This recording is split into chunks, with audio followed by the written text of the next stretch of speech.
याराबाद सुनो अपन खेला लागता कि जिंदगी मोर कटी अकेला। अरे भाई कहीं याराबाद सुनो अपन खेला लागता कि जिंदगी मोर कटी अकेला।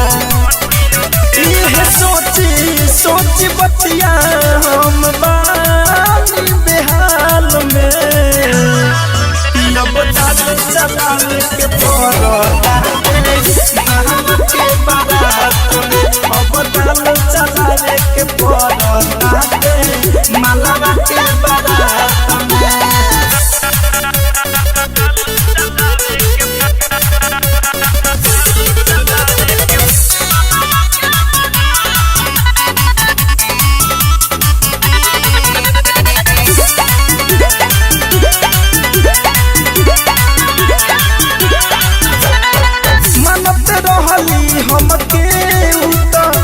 से अपन बढ़ के रोजे उ देख से हमके निरेख से दू तला पस चढ़ के मानत रहली हमके सैया से अपन बढ़ के रोजे उ देख से हमके निरेख से दू तला पस चढ़ के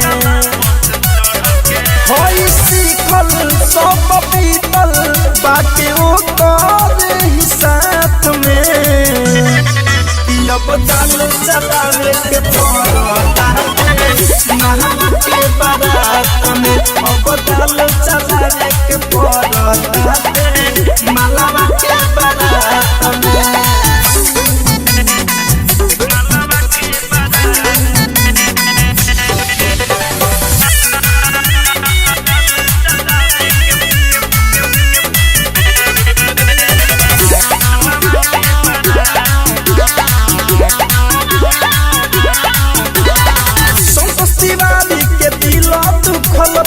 खूब हाला रंजित गरीबी के गइल गरीबी कोई ना उकरा भाला।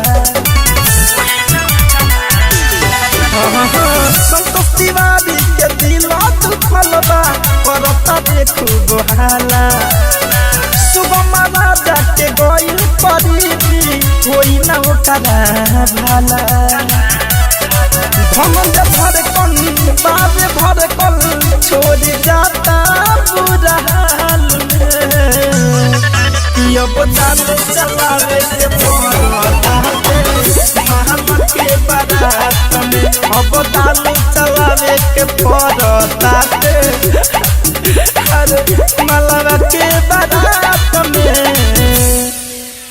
RCM म्यूजिक न्यू ऐप अभी डाउनलोड कीजिए हमारे गूगल प्ले स्टोर से और पाए भोजपुरी लोकगीतों का एक से बढ़कर एक ऑडियो वीडियो सॉन्ग बिल्कुल मुफ्त।